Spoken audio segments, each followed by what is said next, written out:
My daughter sold their house and gave $500,000 for my son-in-law to spend. Then they came to live in my house.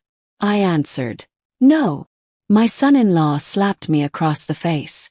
That very same day I called my lawyer. When they received the subpoena, before we continue, first let me thank you for watching Granny's Voice. Please subscribe and tell us where you're watching from in the comments. We might give you a shout out in our next video. Today's special shout out goes to Tina Watson from Chicago. Thank you for being part of our family. No. Let me tell you everything. My name is Martha, and at 68 I thought I knew my daughter. I thought I understood the woman I raised, the girl I gave everything for. But that Wednesday afternoon in September changed everything I believed about trust, family, and the child I brought into this world. I was in my kitchen making fresh bread when I heard the car doors slam in my driveway. The sound was familiar, Sarah's minivan, but something felt wrong. There was a heaviness in the air, a tension I could feel even through my kitchen window. When I looked outside at my quiet ranch home, I saw my daughter, standing in my front yard with her husband, Marcus, but they weren't carrying the usual gifts they brought during visits. Marcus had 3 packed suitcases beside him, and Sarah was pulling boxes from the back of their van. "Mom," Sarah called out, her voice shaking. "We really need to talk." I wiped flour from my hands on my apron, watching their faces carefully. Sarah looked exhausted, her normally bright smile nowhere to be found. Her clothes were wrinkled, and she kept glancing nervously at Marcus. Marcus, however, stood tall in his expensive jacket, his dark hair perfectly styled despite what looked like a stressful morning. "What's happening?" I asked, opening my front door wide. "Is everyone okay?" They walked inside, their footsteps heavy on my tile floors. I watched as Marcus's eyes moved around my living room, studying my furniture, my photos, as if he was measuring something. "Mom, we need to sit down," Sarah began, settling onto my couch, the same spot where she used to do homework as a teenager. I made us coffee from my old coffee maker, my hands steady even though my heart was starting to race. "Tell me what's going on," I said. Sarah looked at Marcus, who nodded slowly. "We sold the house, Mom." The words hit me like cold water. I carefully set my coffee mug on the table, the ceramic making a tiny sound against the wood. "You sold which house?" I asked, though my stomach already knew the answer. "Our house," she whispered. "The blue one on Cedar Avenue. The beautiful ranch house I had helped them buy. The house where I'd given them $35,000 from my savings account for repairs and improvements. The house where I'd spent weekends helping Sarah paint the nursery, hoping for grandchildren that never came. You sold it." My voice sounded small and far away. "Why didn't you discuss this with me first?" Marcus spoke for the first time since entering my home. "We don't need anyone's permission, Martha. It was our house." His voice was cold, matter-of-fact.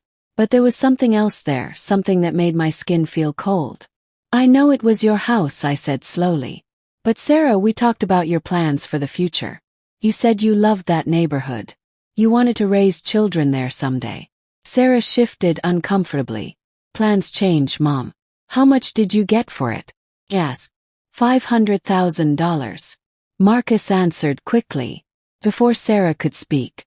There was pride in his voice, like he was sharing wonderful news. My heart stopped. $500,000. That was more money than I'd ever seen in my entire life. "That's amazing," I managed to say. "So where are you moving?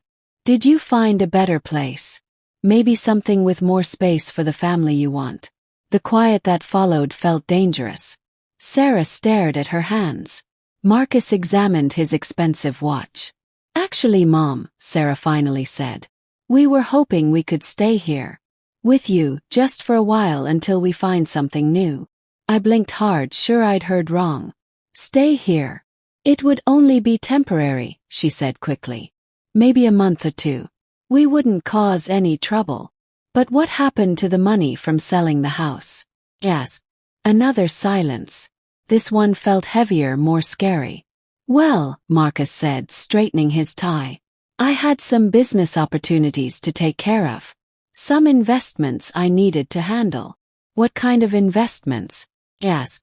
Business things, he said, his tone telling me the conversation should end. But I wasn't ready to stop asking questions. Marcus, you just sold a house for $500,000. What could possibly require all of that money? I bought some equipment for my projects, he said with a shrug. And I paid for some courses to improve my skills. I also took a trip to Vegas with my friends. Oh, and I bought a new motorcycle. I stared at him, waiting for more explanation. When none came, I felt something cold settle in my chest. How much did the motorcycle cost? I asked quietly. Does it matter? Marcus snapped. It was my money to spend. Your money. The words came out before I could stop them. Sarah finally looked up at me. Mom, please. We just need a place to stay while we figure out our next step. Figure out your next step. I repeated. Sarah, you just had $500,000. How are you not able to figure out your next step?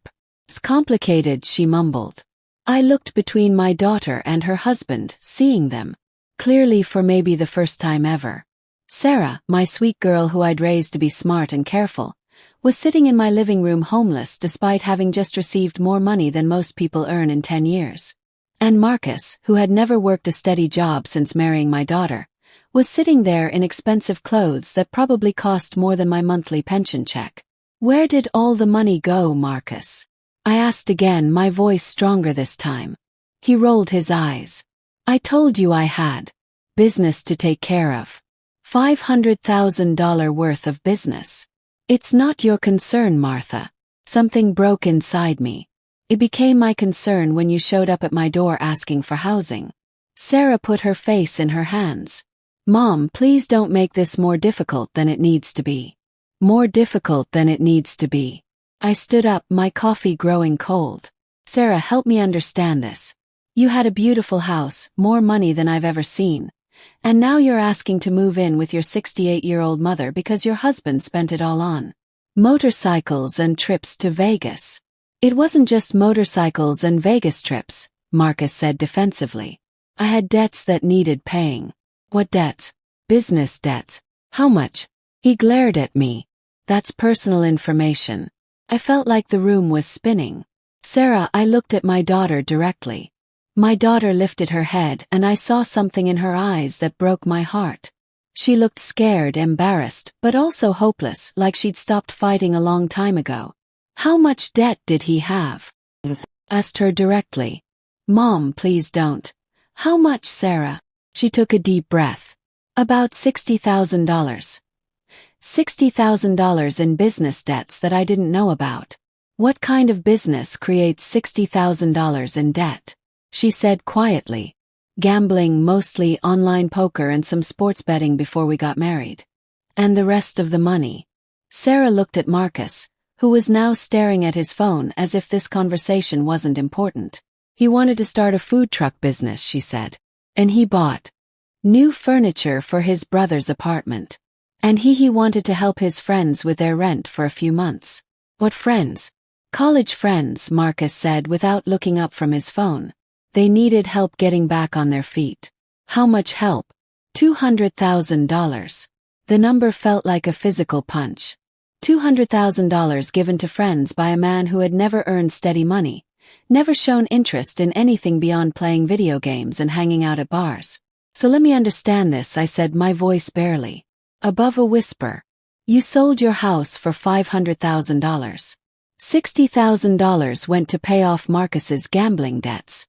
$200,000 went to help his friends with rent.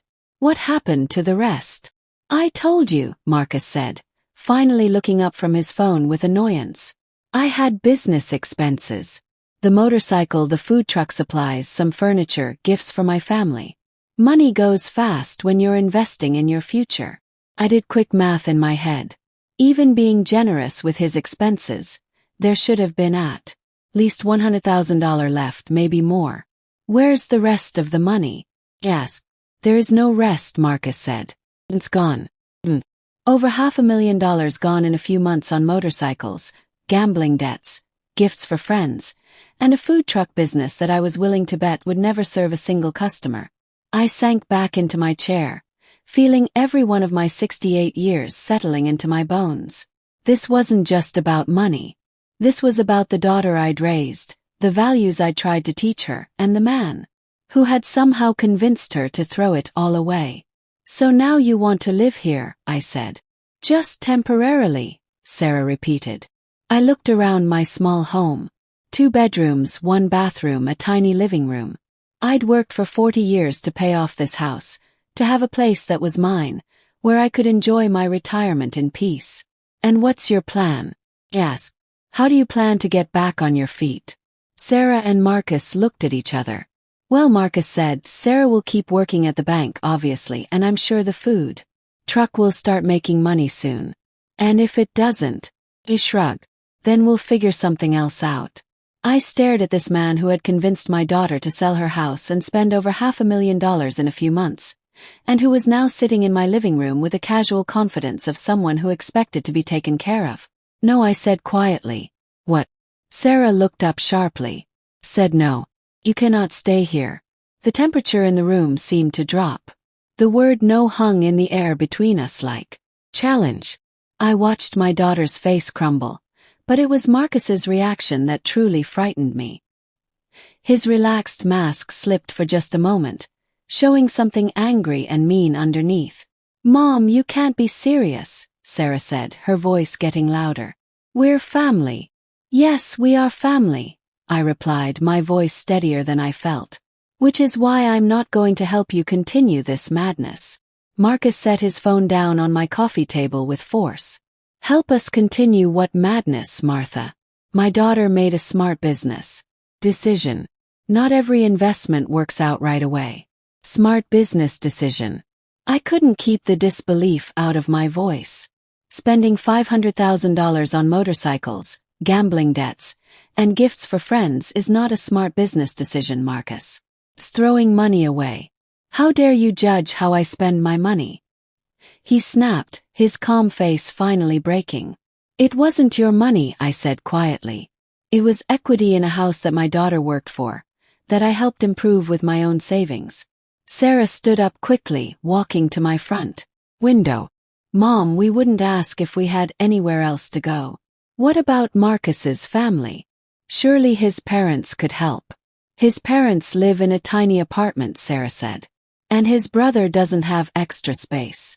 The brother whose apartment he spent thousands furnishing with new furniture. Marcus's eyes flashed with anger. My personal relationships are none of your business. I stood up, my patience finally gone. They became my business the moment you showed up at my door asking for help. You destroyed my daughter's future on gambling and gifts for friends. And now you expect me to fix the mess you made. It's not a mess, Marcus shouted, jumping to his feet. You wouldn't understand. You've lived in this tiny house your whole life, never taking risks, never trying to build something bigger. You don't know what it's like to have vision. The insult hit hard, but I refused to show it. No, Marcus. I don't know what it's like to gamble away other people's money and then expect them to house me when I lose everything. Sarah turned from the window, her face red. Mom, please. I know Marcus made some mistakes. I interrupted. Sarah, he spent over $500,000 in a few months. This isn't a mistake. This is a pattern of reckless behavior. You don't know anything about our marriage, Marcus hissed. You don't know what it's like to be married to someone who never wants to take chances on anything. I know what it's like to live within my means, I replied. I know what it's like to save for the things I want instead of expecting others to pay for them when my gambles don't work out. Marcus's face twisted with rage. Well, aren't you just perfect, Martha? The perfect mother who raised the perfect daughter who married the wrong man. I never said that. You didn't have to. It's written all over your face every time you look at me. The truth was, he was partially right. I had never liked Marcus from the moment Sarah brought him home 4 years ago. But it wasn't because of his background or his appearance. It was because of moments like this, when his mask slipped and revealed the selfish, irresponsible person underneath. Marcus, I said carefully, I don't dislike you because of who you are. I dislike the choices you make and how they hurt my daughter. Your daughter is a grown woman who makes her own choices, he shot back. Really? Because from where I'm standing, it looks like you make all the choices and she just pays for them. Sarah finally spoke up, her voice strained. Mom, that's not fair. Isn't it? Turn to her. Tell me, Sarah, whose idea was it to sell the house? She hesitated. We discussed it together. Whose idea was it to give $200,000 to Marcus's friends? Another hesitation. Marcus thought they really needed help. Whose idea was it to spend money on gambling debts that you didn't even know existed until after you were married? Sarah's face turned red. Mom, please. Answer the question, Sarah. Who's been making the financial decisions in your marriage? We make them together, she said weakly. Marcus laughed, a harsh sound that echoed off my living room walls. Oh, please, Sarah, tell your mother the truth. Tell her how lucky you were that someone like me wanted to marry you. Tell her how grateful you were that someone with big dreams would choose someone so ordinary. I felt my blood turn cold. Someone so ordinary. Yes, Marcus said, his voice full of poison. Someone with vision. Someone who thinks big. Someone who could have had any woman he wanted. Your daughter knows she got lucky when I chose her. I looked at Sarah, waiting for her to defend herself, to show some strength. Instead, she stared at the floor, her shoulders shaking like she was about to cry. And now, Marcus continued, when we need help, her own mother turns her back on us. What kind of mother does that? The kind who won't watch her daughter be destroyed by a selfish man, I said, my voice rising despite my efforts to stay calm. That's when Marcus crossed the line that changed everything. You bitter old woman, he screamed. You're just jealous because your daughter chose me over you. You can't stand that she loves me more than she loves her pathetic, lonely mother. Marcus, stop, Sarah said, but her voice was weak. No, I won't stop. She needs to hear this. You're a miserable old lady living in a tiny house, jealous of everyone who has bigger dreams than you do. Well, guess what, Martha? Your daughter doesn't need you anymore. She has me. I felt something snap inside me. All the years of watching this man slowly destroy my daughter's confidence, of biting my tongue when I wanted to speak up, of trying to be polite when I should have been protecting her. Get out, I said quietly. What? I said get out of my house. Marcus laughed. You can't throw us out. We have nowhere to go. That's not my problem. Mom, Sarah begged. Please think about this again. We really have nowhere else to turn. You should have thought of that before you let your husband gamble away your entire future. Marcus stepped closer to me, his face full of fury. You don't get to talk to me like that in front of my wife. This is my house, I said firmly.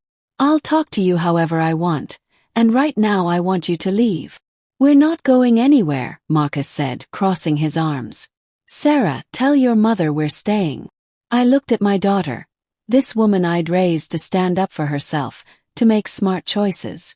Instead I saw a broken person who had let her husband control her for so long that she didn't remember how to fight back. Sarah, I said softly, please ask your husband to leave my home. She looked between us, her face showing pain. Mom, please just let us stay for a few nights while we figure something out. No. That's when Marcus lost whatever control he had left. Fine, he screamed. You want to be a selfish, heartless witch. Then we'll make sure everyone knows exactly what kind of mother you are. He stormed toward my front door, pulling it open so hard it hit the wall. My neighbors, Mrs. Garcia from next door and the Wilson family from across the street, were outside working in their yards. They looked up at the noise. You want to know what kind of woman Martha Rodriguez really is? Marcus shouted, his voice carrying across the quiet neighborhood. She's throwing her own daughter out on the street, her own flesh and blood. I felt my cheeks burn with shame as neighbors stopped what they were doing to watch the drama happening on my front steps. Marcus, please, Sarah said, finally showing some backbone. But it was too late. No, he screamed. Let them all know. This woman raised a daughter who worked her whole life to buy a beautiful home. And when times got difficult, when we needed help, She slammed the door in our faces. Mrs. Garcia took a step closer, clearly trying to hear every word. We asked for temporary help, Marcus continued, fake tears now streaming down his face. Just a place to stay while we got back on our feet. And this heartless woman said no to her own child. I stood in my doorway watching this performance, feeling more humiliated than I had in years. My quiet street, where I'd lived for 20 years, where my neighbors respected me, was now witness to this spectacle. That's enough, I said, stepping out onto my front steps. No, it's not enough. Marcus turned around to face me. You think you're so much better than everyone else, but you're just a selfish old woman who can't stand to see other people succeed. Marcus, stop this right now. Why? Because you're embarrassed. But you should be embarrassed. That's when he did something that changed everything forever. In front of my neighbors, in front of God and everyone, Marcus Rodriguez raised his hand and slapped me hard across the face. The sound echoed across the quiet street like a gunshot. I stumbled backward, my hand flying to my cheek, more from shock than pain. For a moment nobody moved. Even Marcus seemed surprised by what he'd done. Mrs. Garcia gasped out loud. The Wilsons' teenage daughter, who had been washing their car, dropped her sponge and stared. I looked at my daughter, waiting for her to defend me, to show some outrage that her husband had just hit her mother. Instead, Sarah stood there looking confused and scared. Did you just hit me? I asked quietly, my voice steady despite the rage building in my chest. Marcus lifted his chin. You deserved it.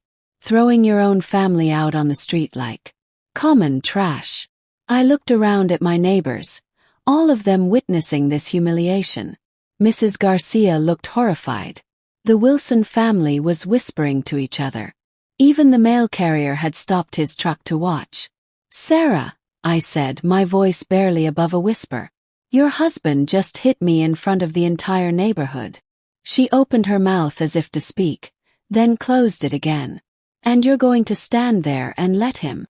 Mom, he's just upset. He didn't mean to hit me in the face. Marcus stepped between us. Don't try to make this about you being a victim, Martha. You brought this on yourself. I stared at this man who had just humiliated me in front of my neighbors, who had convinced my daughter to throw away her financial future, and who was now trying to make me the bad person in his twisted story. Get off my property, I said quietly. Make me, Marcus sneered. I looked at my daughter one last time, hoping to see some sign that she would stand up to him, that she would choose right over wrong. Instead, I saw a woman who had been so completely controlled that she couldn't even defend her own mother from being hit. You have 5 minutes to get your bags and get off my property, I said. If you're not gone by then, I'm calling the police. You wouldn't dare, Marcus said, but I could see fear starting to show in his eyes. I pulled my cell phone from my pocket and dialed 911. As the phone rang, I watched Marcus's face change from defiance to panic. He grabbed Sarah's arm. Tell your mother to hang up that phone right now, he hissed. But I was already talking to the operator, giving my address, explaining that I needed an officer to help remove violent people from my property. When I hung up, Marcus was staring at me in disbelief. You actually called the police on your own daughter? No, I said calmly. I called the police on the man who just hit me in front of witnesses. For the first time since I'd known him, Marcus Rodriguez looked genuinely afraid. The police arrived within 15 minutes, though it felt like forever. Officer Davis was a middle-aged man with kind eyes and a professional manner that immediately made me feel safer. Officer Johnson, his partner, was younger, maybe in her early 30s, with the alert look of someone who took domestic violence seriously. By the time they arrived, Marcus had managed to calm himself down somewhat. He'd stopped yelling and fixed his hair, but I could see the panic still in his eyes. Sarah stood beside their luggage, looking like she wanted to disappear. Ma'am, Officer Davis said, approaching me first. We received a call about an assault. Yes, I said, pointing to my still stinging cheek. This man hit me. Officer Johnson looked at Marcus. Is this true, sir? She was being unreasonable, Marcus said, as if that made hitting someone okay. We just needed a place to stay temporarily, and she threw us out like we were strangers. That doesn't give you the right to hit anyone, Officer Davis said. Firmly. Ma'am. He turned back to me. Do you want to press charges? I looked at my daughter, standing there with her head down, saying nothing to defend me. This woman I had given birth to, raised, loved unconditionally, and she couldn't even speak up when her husband hit her mother. Yes, I said quietly. I want to press charges. Marcus's face went pale. You can't be serious. Assault is a serious charge, sir, Officer Johnson said. We have multiple witnesses who saw you strike. Mrs. Rodriguez. Indeed, my neighbors were still standing in their yards, watching the scene unfold. Mrs. Garcia nodded strongly when Officer Davis looked in her direction. I saw the whole thing, Mrs. Garcia called out. He hit Martha right across the face, completely unprovoked. This is ridiculous, Marcus protested. She's my mother-in-law. This is a family dispute. Family or not, Officer Johnson said. Assault is assault. You'll need to come with us. As they led Marcus toward the patrol car, he turned back to Sarah. Don't just stand there. Do something. But Sarah seemed frozen, watching her husband being arrested on her mother's front lawn. She looked at me with something that might have been blame. Mom, did you really have to do this? Yes, I said before she could finish. I really had to. Your husband hit me in front of the entire neighborhood, and you stood there and did nothing. He's my husband and I'm your mother, but apparently that doesn't matter to you anymore. Officer Davis approached with a clipboard. Mrs. Rodriguez, we'll need you to come down to the station to give a formal statement. Can you do that this afternoon? Of course. As the police car pulled away with Marcus in the back seat, Sarah loaded her luggage back into her minivan. She moved slowly like someone in a dream. Where will you go? Asked despite everything. He shrugged. I don't know. Maybe a hotel for tonight. With what money? The question hung in the air between us. We both knew she couldn't afford a hotel for long. We both knew this was just the beginning of her problems. Sarah, I said softly, this doesn't have to be the end. If you leave him, if you admit that this whole situation is wrong, we can work through this. She looked at me with tired eyes. He's my husband, Mom. I can't just abandon him. He abandoned you the moment he gambled away your future and hit your mother. It's not that simple. Yes, it is. It's exactly that simple. She climbed into her minivan without another word and drove away, leaving me standing on my front steps, feeling more alone than I had since my husband died 10 years ago. The rest of the day passed in a blur. I gave my statement at the police station, detailing not just the assault but the entire confrontation. The officer taking my statement, Detective Martinez, was thorough and professional. Mrs. Rodriguez, she said when we were finished, I have to ask, is this the first time your son-in-law has been physically aggressive with you? Considered the question. Yes, physically, but he's been emotionally manipulative for years. Can you elaborate on that? I told her about the gradual isolation from my daughter, how Marcus always seemed to schedule their visits during times when I was busy, how he'd slowly turned Sarah against me, making her believe that her mother was too controlling and old-fashioned. I explained about their financial situation. Over $500,000, Detective Martinez said. Gone in a matter of months. He has expensive tastes and no understanding of responsibility, I said. And your daughter went along with this. Decide. My daughter has been completely controlled by this man. She can't see what he's doing to her future, to our family. That evening, alone in my house, I sat at my kitchen table with a cup of tea and really thought about my situation for the first time. Pressing charges against Marcus was just the beginning. He would be back. They would both be back. And next time they might not be so obvious about their demands. I thought about the house on Cedar Avenue, the one I'd helped them improve.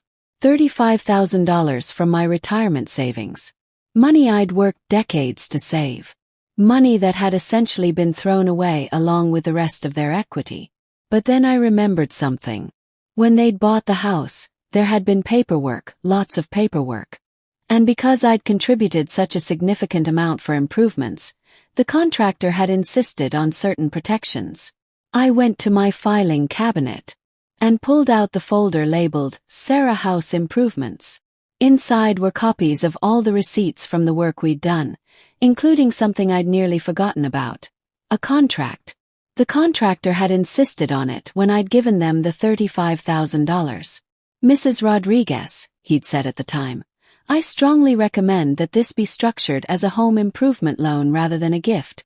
It protects your interests and ensures that your daughter understands the value of your contribution. At the time I'd hesitated. I didn't want it to be a loan. I wanted to help my daughter. But Sarah herself had insisted.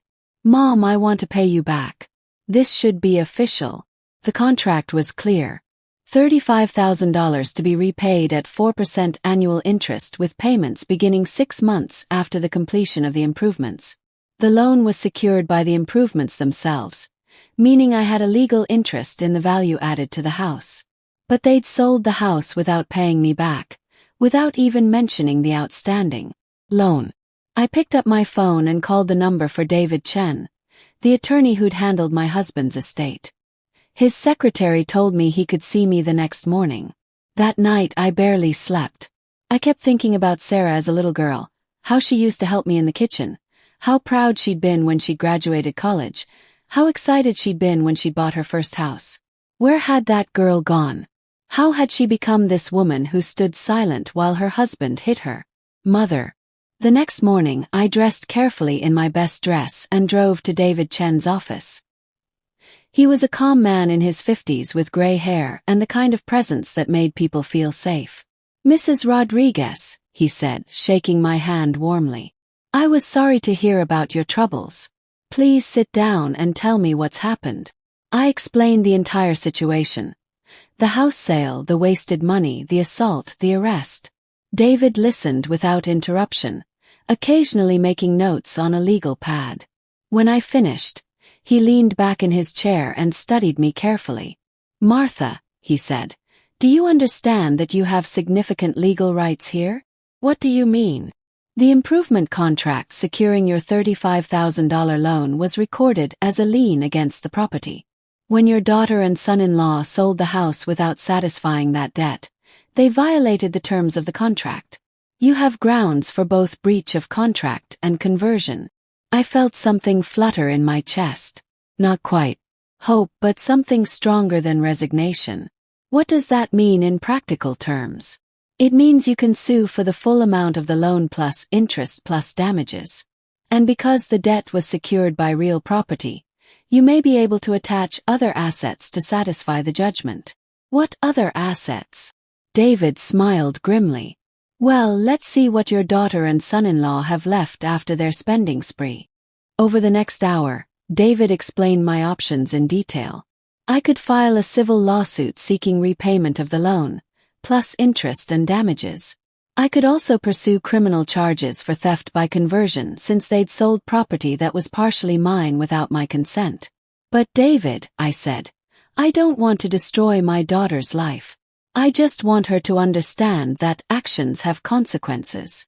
Sometimes, Martha, he said, the kindest thing you can do for someone you love is to stop protecting them from the consequences of their choices. I thought about that as I drove home. Was I protecting Sarah by allowing Marcus to control her? Was I enabling her poor decisions by always being there to catch her when she fell? By the time I got home, I'd made my decision. I called David Chen and told him to file the lawsuit, not just against Marcus, but against both of them. They were married. They'd made the decision together to sell the house, and they would face the consequences together. Then I did something else. I called a locksmith and had all my locks changed. I installed a security system with cameras that would record anyone who approached my property. I wasn't going to be caught off guard again. That afternoon, Sarah called. Mom, Marcus made bail. We need to talk. No, we don't. Mom, please. He's sorry about hitting you. He was just frustrated. Sarah, your husband stole $35,000 from me and then hit me when I refused to house you both after you wasted over $500,000. There's nothing to talk about. What do you mean stole $35,000? I explained about the improvement contract, about the lien on the house, about the lawsuit I'd filed that morning. The silence on the other end of the phone stretched so long I thought she might have hung up. Mom, she finally said, her voice shaking. You can't sue us. We're family. You're right, Sarah. We are family. Which is why what you did hurt so much worse than if a stranger had stolen from me. We didn't steal from you. You sold a house that had a $35,000 lien on it without paying me back. What would you call that? Another long silence. How much are you suing for? $35,000 plus 4 years of interest plus legal fees plus damages for conversion and breach of contract. My attorney estimates the total at around $50,000. We don't have $50,000. You should have thought of that before you let your husband gamble away your entire future. Mom, please. Can't we work something out? Maybe we can pay you back slowly. Over time. You mean like the original contract said? The one you ignored for 4 years before selling the house. I could hear her breathing heavily on the other end of the phone. Where are you staying? Asked. A cheap motel. The cheapest one we could find. How long can you afford to stay there? Maybe a few days, a week if we're very careful. And then what? I don't know, Mom. I really don't know. For a moment I almost gave in. This was my daughter, my baby. And she sounded so lost. And frightened. But then I remembered Marcus's hand hitting my face. And my resolve strengthened. Sarah, I love you. I've always loved you and I always will. But I will not be stolen from, manipulated or hit. If you want a relationship with me, you need to take responsibility for your choices and the consequences that come with them. What does that mean? It means you need to decide what's more important to you. Your relationship with your husband or your relationship with your mother, because right now you can't have both. I hung up before she could respond, my hands shaking as I set the phone down. Outside, the sun was setting over my quiet neighborhood. Mrs. Garcia was watering her flowers, and the Wilson kids were riding their bicycles in their driveway. Everything looked normal, peaceful, but I knew that nothing would ever be normal again. Tomorrow Sarah and Marcus would receive the legal papers. They would realize that their actions had real consequences, and I would find out once. And for all whether the daughter I'd raised still existed somewhere inside the woman Marcus had created. 3 days after I filed the lawsuit, David Chen called me with news that made my heart sink. Martha, I need you to sit down, he said. My investigator has been looking into your son-in-law's background, and we've uncovered some things you need to know. I was already sitting at my kitchen table, but I gripped the phone tighter. What kind of things? Marcus has a pattern of this behavior. Before he married your daughter, he was in relationships with 2 other women. Both relationships ended when the women discovered he'd been using their money for gambling and personal expenses. In one case, he convinced a woman to take out a $40,000 loan for his business ventures before disappearing. My heart sank. Does Sarah know this? I don't think so. He's very good at hiding his past. But there's more. The food truck business he invested in. It doesn't exist. My investigator couldn't find any permits, any equipment purchases, any evidence that this food truck is anything more than a way for him to justify spending $100,000. Felt sick. So the money is just gone. It appears so. And Martha, there's something else, something worse. I braced myself. He's been having secret relationships with other women throughout his marriage to your daughter. The investigator found evidence of multiple affairs, dating profiles, and money spent on these relationships. The room spun around me. I gripped the edge of the table to steady myself. My daughter, my sweet, trusting daughter, had been completely betrayed by a man who was using her as a bank account while cheating on her with multiple women. Does my daughter know about the affairs? I don't believe so. But Martha, the women he's been seeing, he's been promising them money and gifts. That's where more of your daughter's house money went, funding his affairs. I closed my eyes, processing this information. Everything made sense now. The sudden urgency to sell the house, the reckless spending spree, the desperation when I refused to let them stay with me. Marcus wasn't just irresponsible with money. He was a predator who had systematically destroyed my daughter's life to fund his gambling and affairs. What do we do with this information? Yes, we use it. In the lawsuit, we can argue that the money was obtained through fraud and deception. We can also use it to ensure your daughter understands exactly who she married. That afternoon, the process server delivered the legal papers to the motel where Sarah and Marcus were staying. I knew because Sarah called me 30 minutes later, her voice shaking with confusion. Mom, what is this? It's a lawsuit, Sarah. I told you I was going to file it. $52,000. You're suing us for $52,000. That's what you owe me, plus interest, plus legal fees, plus damages. We don't have $52,000. I know. That's what happens when you let someone steal from family to fund a lifestyle you can't afford. I could hear Marcus in the background yelling something I couldn't quite make out. He wants to know if you've lost your mind, Sarah said. Tell your husband that I'm completely sane. I'm also completely done being stolen from and hit. Mom, please. Can't we work something out? Maybe we can settle this. No, Sarah.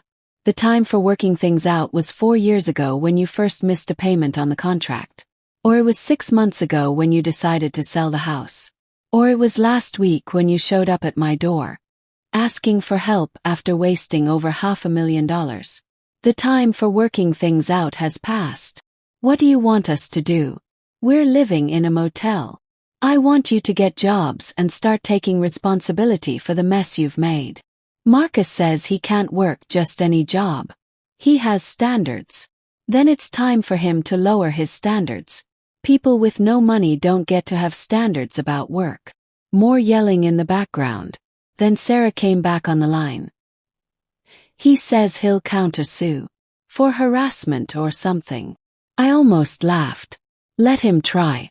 I have witnesses to him hitting me. And I have documentation of every dollar he stole. What does he have? More screaming in the background. Then Sarah came back on the line. He wants to know why you're doing this to us. Because you both need to learn that actions have consequences. And Sarah, there's something else you need to know about your husband. What? I hesitated. This was the moment of truth. The moment when I would either save my daughter or lose her forever. He's been cheating on you. With multiple women. Throughout your entire marriage. The silence that followed was deafening. I could hear my own heartbeat in my ears. What did you say? Marcus has been having affairs for years. Multiple affairs. He's been using your money to pay for dates, gifts, and hotels with other women. That's not true. It is true. My attorney hired an investigator. We have proof. You hired an investigator to spy on my husband. I hired an investigator to find out where $500,000 went. The affairs were just what we discovered in the process. More silence. Then in the background I heard Marcus's voice clearly for the first time. What is she saying? What lies is she telling you about me? She says you're cheating on me, Sarah said, her voice hollow. The explosion that followed was audible even through the phone. Marcus screamed denials, accusations, threats. He called me every name he could think of and a few I'd never heard before. Sarah, I said quietly, ask him about Jessica Thompson. The screaming stopped suddenly. Who is Jessica Thompson? Sarah asked. Ask your husband. I heard muffled conversation. Then Sarah came back on the line. He says he doesn't know anyone by that name. She's 28 years old, works at the bank downtown, drives a red Honda. He's been taking her to expensive restaurants and buying her jewelry for 6 months. He told her he was getting divorced. The phone went quiet again. This time the silence stretched for almost a full minute. Sarah, are you there? How do you know all this? Because I hired professionals to find out where your money went. And what we discovered is that your husband has been systematically destroying your life to fund gambling, affairs, and fake business ventures. He's saying it's not true. Of course he is. What did you expect him to say? He's crying now. He's manipulating you again. Mom, I can't handle this. I need to think. Think about this, Sarah. Think about how he convinced you to sell your house without discussing it with anyone else first. Think about how he spent $500,000 in a few months while you were at work, trusting him to make good decisions. Think about how he hit your mother in front of the entire neighborhood and then expected you to defend him. I'm hanging up now, Sarah. Wait. But the line went dead. I sat in my kitchen staring at the phone, wondering if I'd just saved my daughter or lost her forever. Either way, I'd told her the truth. What she did with that information was up to her. The next morning, David Chen called again. Martha, I have an update. Your daughter called my office this morning. She wants to meet. Meet about what? She didn't say specifically, but she sounded different. Shaken maybe or awakened. It's hard to tell. We arranged to meet at David's office that afternoon. I arrived early, nervous about seeing Sarah again. When she walked in, I barely recognized her. She'd always been thin, but now she looked fragile. Her clothes hung loosely on her frame, and there were dark circles under her eyes that made her look much older than her 32 years. Hello, Mom, she said quietly, taking the chair across from me. Hello, Sarah. David sat behind his desk, legal pad ready. Sarah, you said you wanted to discuss the lawsuit. I want to know exactly what my husband has done, Sarah said. I want to see all the evidence. For the next hour, David laid out everything his investigator had discovered. The affairs with multiple women, documented through hotel receipts and credit card statements. The fake food truck investment that was nothing more than a way to justify spending money on gambling and personal expenses. The pattern of financial deception with previous girlfriends. The mounting gambling debts that Sarah hadn't known about. With each revelation, I watched my daughter shrink further into her chair. By the time David finished, Sarah was staring at her hands, silent tears streaming down her face. Where is he now? Asked gently. At the motel. He doesn't know I'm here. What are you going to do? Sarah looked up at me with red-rimmed eyes. I don't know, Mom. I honestly don't know. My whole life, everything I thought I knew about my marriage, about my husband, it's all been a lie. I'm sorry, sweetheart. I truly am. He's been stealing from me for years. Not just spending money. Actively deceiving me, lying to me, cheating on me. And when you tried to warn me, I chose him over you. You were manipulated by someone who's very good at manipulation. It's not your fault, isn't it? I'm 32 years old, Mom. I should have seen the signs. I should have questioned why he never wanted to work steady jobs, why he always needed more money, why he was so eager to sell the house. David cleared his throat. Sarah, the question now is what you want to do about the lawsuit. Your mother is entitled to the money you owe her, but we could potentially work out a payment plan if...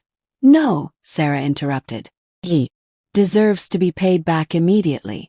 All of it. Honey, you just said you don't have the money. I'll get it. I'll take out a loan, work extra hours, sell whatever I need to sell. Mom, you've been trying to protect me my whole life, and I repaid you by letting my husband steal from you and hit you. She wiped her eyes with the back of her hand. I won't fight the lawsuit. You deserve every penny. I felt my own eyes filling with tears. And Mom, I want you to know that I'm filing for divorce. Today. I can't stay married to someone who's been lying to me about everything. The relief I felt was overwhelming. What about Marcus? What will he do? Sarah's face hardened in a way I'd never seen before. That's not my problem anymore. He's an adult who made his own choices. Let him figure out how to live with the consequences. As we left David's office, Sarah and I walked to our cars together. In my car, she stopped and turned to me. Mom, I know I don't deserve your forgiveness. No. I've hurt you in ways that might not be fixable, but I want you to know that I'm going to spend the rest of my life trying to make this right. I reached out and touched her cheek the way I used to when she was little and needed comfort. You already are making it right, sweetheart. You already are. As I drove home, I felt something I hadn't experienced in years. Hope. Not just hope that I'd get my money back, but hope that I'd gotten my daughter back too. But I also knew that Marcus wouldn't go quietly. A man who'd spent years manipulating and deceiving wouldn't just accept defeat. He would fight back. And when he did, it would probably get very ugly. I was right to be worried. The real battle was just beginning. I should have known Marcus wouldn't accept defeat gracefully. 3 days after Sarah filed for divorce, he showed up at my house at 5:30 in the morning, banging on my door like a crazy person. I looked through the peephole and saw him standing on my porch in yesterday's clothes, his hair messy, his eyes wild. He looked like he hadn't slept in days. Martha! He screamed loud enough to wake the entire neighborhood. I know you're in there. Open this door right now. I didn't move. My new security system was recording everything, and I had no intention of letting him into my house. You destroyed my marriage, he continued screaming.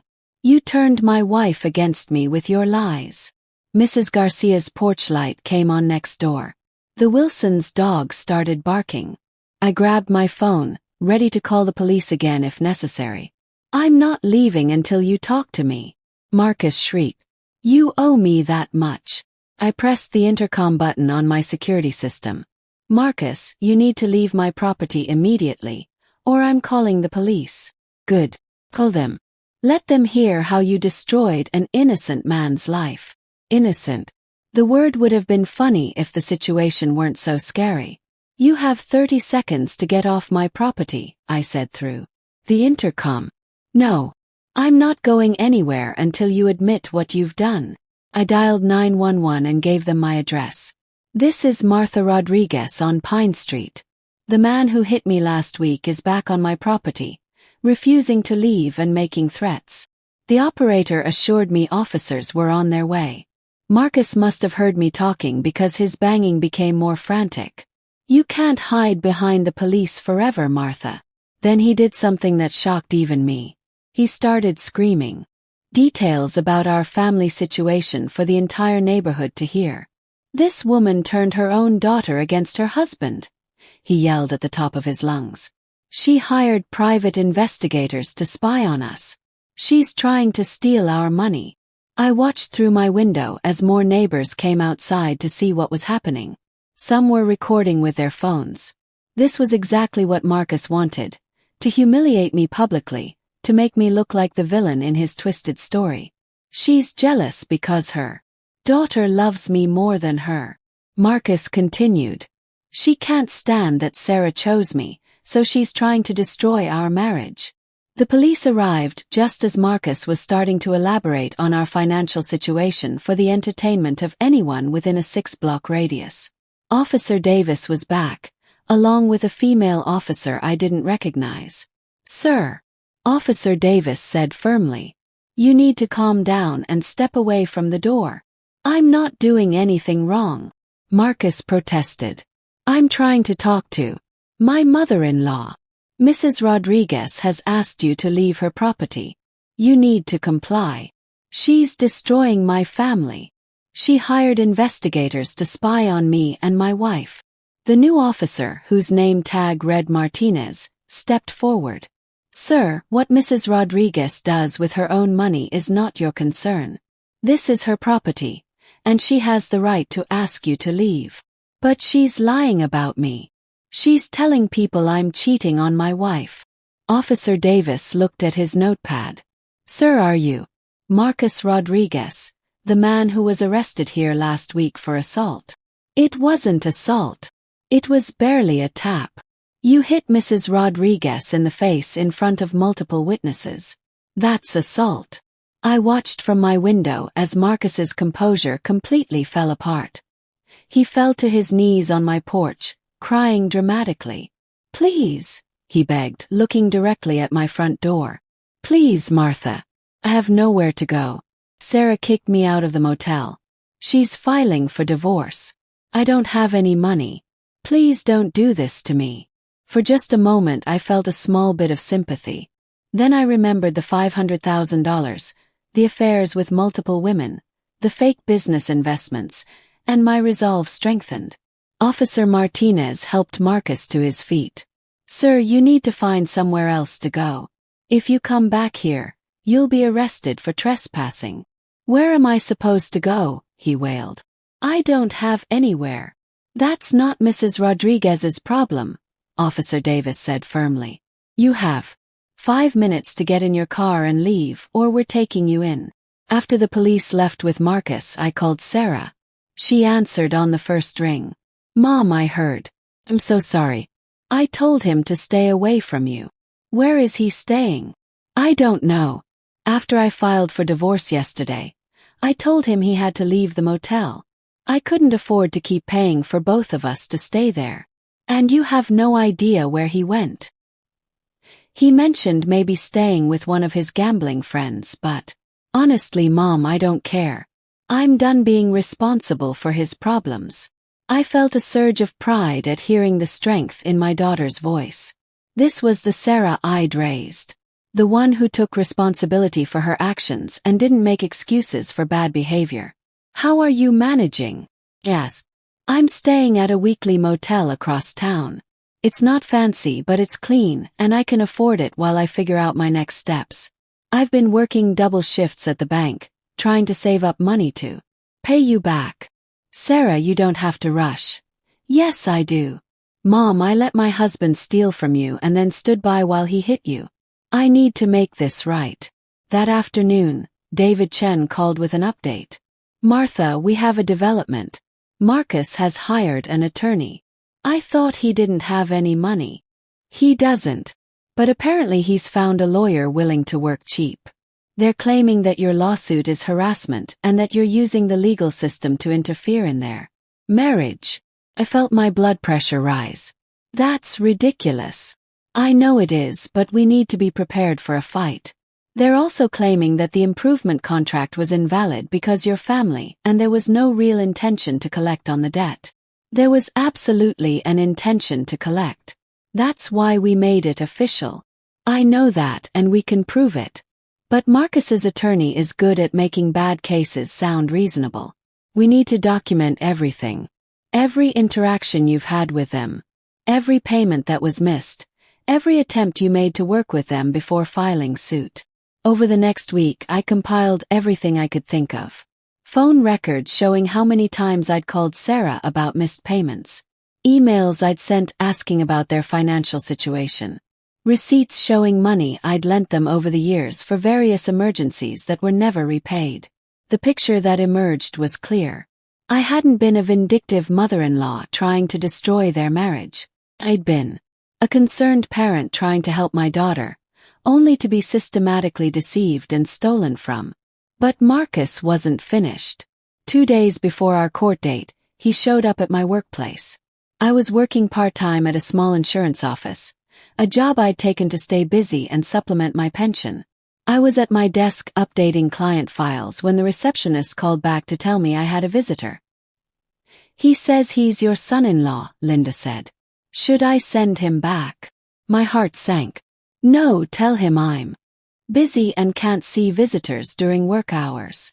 A few minutes later, Linda called again. "He's not leaving. He says he'll wait all day if he has to. He's making other clients nervous." I sighed and walked to the front office. Marcus was sitting in the waiting area, dressed in his most expensive clothes, looking like he was ready for a business meeting rather than whatever confrontation he had planned. "Marcus, you need to leave. This is my workplace." "I just want to talk," he said loudly enough for everyone in the office to hear. 5 minutes, that's all I'm asking." I could see my coworkers watching from their desks, curious about the drama unfolding in our usually quiet office. We have nothing to discuss. Please, Martha, I know I made mistakes. I know I hurt you and Sarah, but I'm trying to make it right. The sincerity in his voice was so convincing that for a moment I almost believed him. Then I remembered that this was the same man who had looked me in the eye and lied about cheating, gambling, and a dozen other things. What do you want, Marcus? I want to settle the lawsuit. I want to make things right between us. Fine. Pay me the $52,000 you owe me, and I'll drop the suit. You know I don't have that kind of money. Then we have nothing to discuss. He stood up, moving closer to me. Martha, please. I made mistakes, but I don't deserve to have my life destroyed over them. You destroyed your own life when you decided to steal from family and cheat on your wife. Mask slipped for just a second, and I saw the real Marcus underneath. Cold, calculating, dangerous. Fine, he said quietly. If that's how you want to play it, then that's how we'll play it. But don't think this is over. I know things about your precious daughter that would surprise you. What kind of things? He smiled, a cruel expression that made my skin crawl. Let's just say Sarah hasn't been completely honest with you about everything either.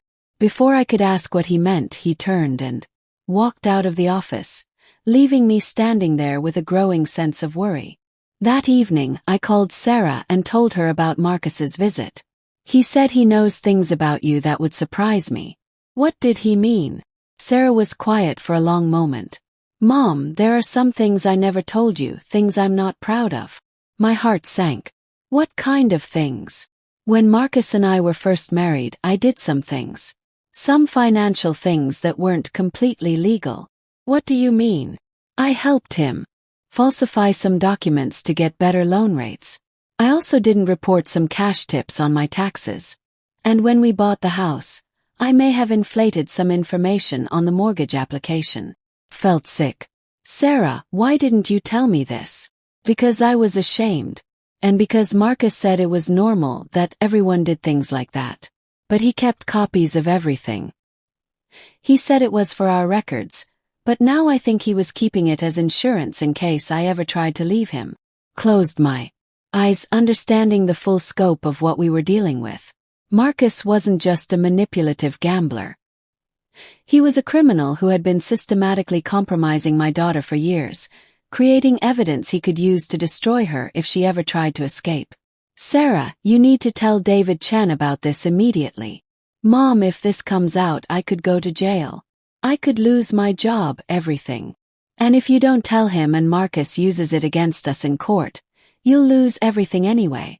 Please. This way we can try to control how it comes out.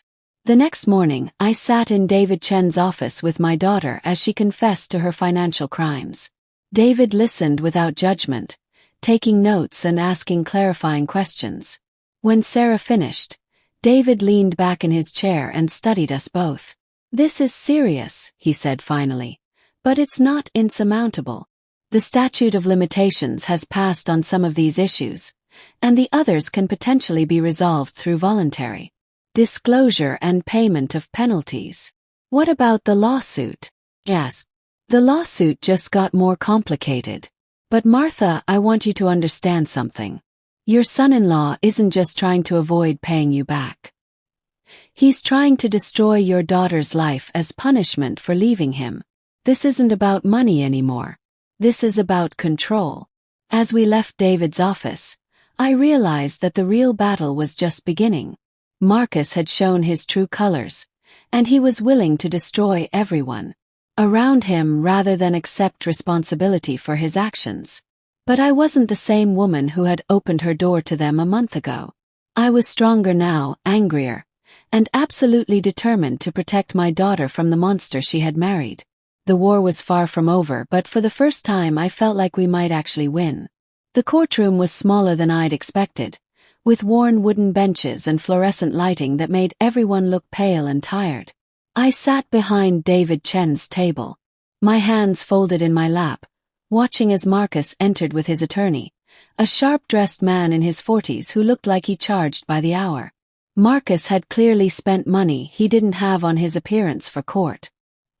His hair was perfectly styled, his face clean-shaven, and he wore a conservative navy suit that probably cost more than I made in a month. He was playing the role of the wronged son-in-law, the victim of a vindictive mother-in-law's harassment. Sarah sat beside me, looking nervous but determined. Over the past week, she'd worked with David to voluntarily disclose her financial irregularities to the appropriate authorities. It would mean paying penalties and potentially losing her current job, but it also meant Marcus couldn't use the information to destroy her. "All rise," the bailiff announced as Judge Robert Kim entered.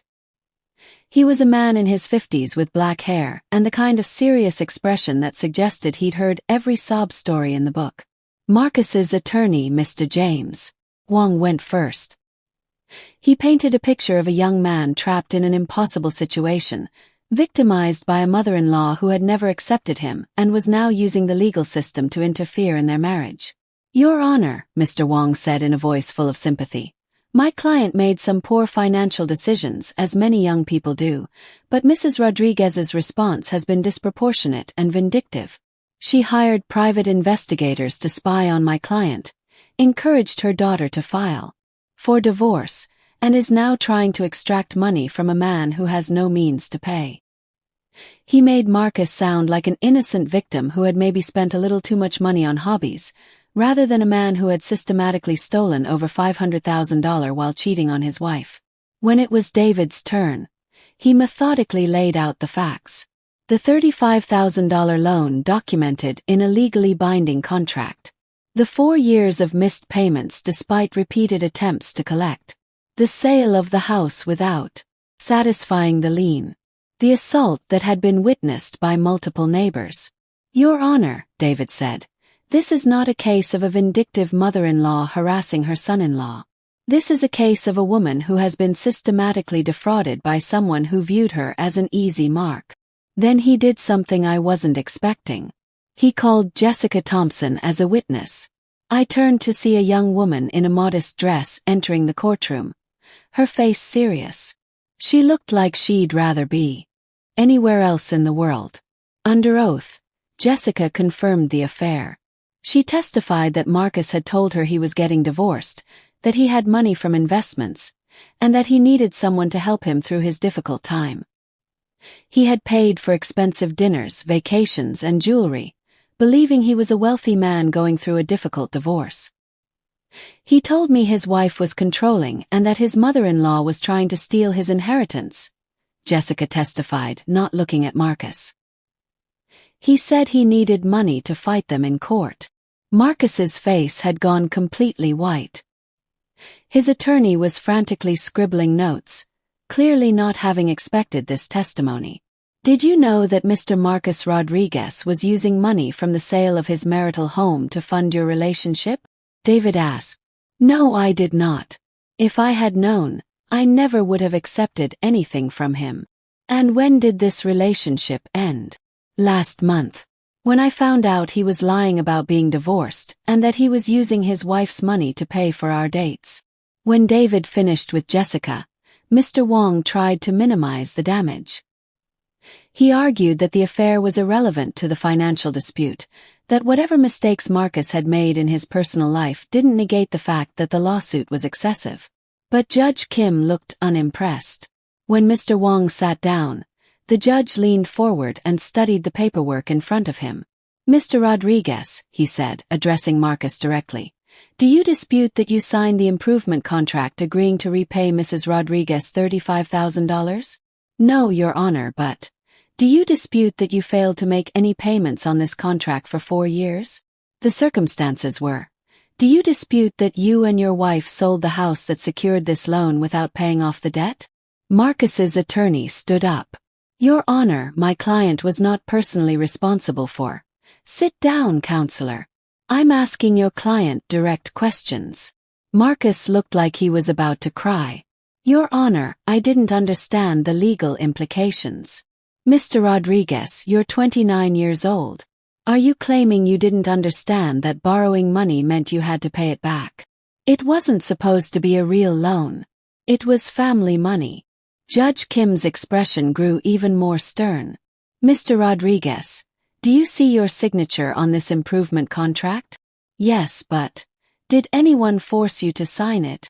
No, but then it's a real loan regardless of your family relationship. The judge then turned his attention to the assault charge. He had Mrs. Garcia testify about what she'd witnessed and the police officers who had responded to the call.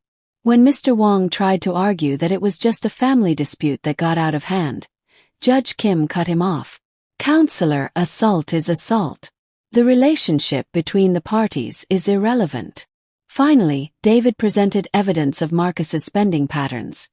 The gambling debts, the affairs, the fake business investments.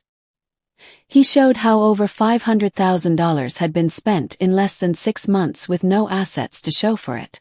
Your Honor, David said, this isn't a case of poor financial management. This is a case of systematic fraud. Mr. Marcus Rodriguez used his wife's money to fund gambling, affairs, and fake business ventures while deliberately avoiding his legal obligations to my client. When both sides had presented their cases, Judge Kim called a brief recess. I went to the bathroom and splashed cold water on my face, trying to process everything I'd heard. The full scope of Marcus's deception was even worse than I'd imagined. When court resumed, Judge Kim had clearly made his decision. Mr. Marcus Rodriguez, he began, I have rarely seen such a clear-cut case of financial fraud and manipulation. You borrowed $35,000 from your wife's mother, agreed to specific repayment terms, then spent 4 years avoiding your obligations while spending over $500,000 on personal luxuries, gambling, and extramarital affairs. Marcus started crying, but Judge Kim wasn't finished. When confronted about your behavior, you physically assaulted the woman you had stolen from and attempted to manipulate the legal system to avoid the consequences of your actions. He turned to his paperwork. I am ruling in favor of the plaintiff. Mr. Marcus Rodriguez, you are ordered to pay Mrs. Martha Rodriguez the full amount of $52,000 within 30 days. If you fail to comply, I will authorize wage garnishment and asset seizure. Marcus's sobbing grew louder. Furthermore, Judge Kim continued, I am forwarding this case to the district attorney's office for potential criminal fraud charges. The systematic deception and theft demonstrated in this case goes far beyond a civil matter. Mr. Wong stood up quickly. Your Honor, my client has no assets with which to pay this judgment. Then your client should have thought about that before spending over $500,000 on gambling and affairs. This court will not reward financial fraud with sympathy. As we left the courthouse, Marcus was still crying in the hallway, his attorney trying to calm him down. He looked at me with pure hatred. This isn't over, he hissed as I walked past. You think you've won, but this isn't over. I stopped and looked at him for what I knew would be the last time. Yes, Marcus, I said quietly. It is over. It's been over since the moment you raised your hand to me. 3 months later, I was sitting on my back porch watching the sunset over my garden when Sarah called. Mom, I have news. Marcus's gambling friend, the one who was supposed to help with a food truck, was arrested today for fraud. Really? Apparently, Marcus wasn't his only victim. He'd been running investment scams for years, taking money from people for fake business ventures. Will that help you get any of the money back? Probably not. The money's gone. But it means Marcus might be facing more criminal charges too, if they can prove he knew it was a scam. And how are you doing? Better. I found a new apartment. It's small, but it's mine. I've been working double shifts and taking classes at night to improve my job skills. Are you happy? There was a long pause. You know what, Mom? Think I am. For the first time in years, I wake up in the morning and don't have to wonder what financial disaster is waiting for me. I know exactly how much money I have, exactly what I owe, exactly what I can afford. It's freeing. What about the $52,000 you owe me? I've been making payments every month just like I promised. It'll take me a few years, but I'll pay back every penny. Sarah, you don't have to. Yes, I do. It's not just about the money, Mom. It's about showing you that I'm the woman you raised me to be. After I hung up, I sat in the gathering darkness, thinking about the past few months. I gotten my money back. Well, most of it. More importantly, I'd gotten my daughter back. Marcus was facing criminal charges in 2 different states. Jessica Thompson had filed a civil suit against him for fraud. The fake business investigation had expanded into a multi-state scam case. Everyone who had participated in the deception was facing consequences. While I was sitting peacefully in my garden, surrounded by the life I'd built through honest work and careful saving, my phone buzzed with a text message from an unknown number. I almost didn't read it, but something made me look. I know where you live. This isn't over. I looked at the message for a long moment, then blocked the number and deleted the text. Marcus could threaten me all he wanted from whatever jail cell or courtroom he was facing. I had cameras. I had security. I had the law on my side. And I had the unshakable knowledge that I had done the right thing. A year later, I sold my house and moved to a retirement community in Florida. It was warm and peaceful, with a garden club and a book club and neighbors who had lived full lives and appreciated simple pleasures. I bought a small condo with a view of the ocean and spent my mornings tending to my new garden and my afternoons reading by the pool. Sarah visited once a month, driving down from Georgia where she'd found steady work and genuine friends. She never mentioned Marcus, and I never asked. Some chapters in life need to be closed completely before new ones can begin. One evening, as I was watering my flowers, my neighbor Helen called over the fence. "Martha, there's someone at your door. A young woman. She looks upset." My heart skipped a beat, but when I walked around to the front of my condo, I saw it wasn't anyone I knew. It was a woman in her 20s with blonde hair and tired eyes. "Mrs. Rodriguez. My name is Amanda. I know this is strange, but I need to talk to you about Marcus." I studied her face, seeing something familiar in her features. "How do you know Marcus?" "He was my boyfriend, and he's been doing to other families what he did to yours." We sat on my small patio as Amanda told me her story. Marcus had moved to Texas after the criminal charges in Florida, using a different name and a carefully crafted sob story about being victimized by his ex-wife's family. He was engaged to another woman, spinning the same lies about needing money to fight false accusations. "I've been trying to warn people," Amanda said, "but he's very convincing. He makes everyone believe he's the victim. What do you want from me?" "Help. You're the only person who's ever successfully stood up to him and won. I need to know how you did it." I made us both tea and told Amanda everything. The investigation, the lawsuit, the importance of documenting everything and never backing down. "The key," I said finally, "is understanding that you can't save someone from their own choices. You can only protect yourself and the people you care about." Amanda stayed for dinner, and we talked until late in the evening about family manipulation and the courage it takes to do the right thing when the right thing is hard. After she left, I sat on my patio looking up at the Florida stars, thinking about the strange journey that had brought me here. A year ago, I'd thought my life was simple and settled.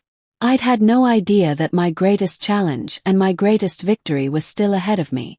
Sometimes the most important battles are the ones you never wanted to fight, fought against people you never wanted to hurt, in defense of principles you never thought you'd have to defend. But when those battles come, you have 2 choices: fight or surrender everything you've worked for to people who see your kindness as weakness. Chose to fight. And in fighting, I discovered that at 68 years old, I was stronger than I'd ever imagined. The flowers in my garden were blooming beautifully, their petals soft and fragrant in the ocean breeze. Like me, they had survived transplanting and were thriving in new soil. Some things, I realized, grow stronger when they're forced to put down new roots. Now, I'm curious about you who listened to my story. What would you do if you were in my place? Have you ever been through something similar? Comment below. And meanwhile, I'm leaving on the final screen 2 other stories that are channel favorites, and they will definitely surprise you. Thank you for watching until here.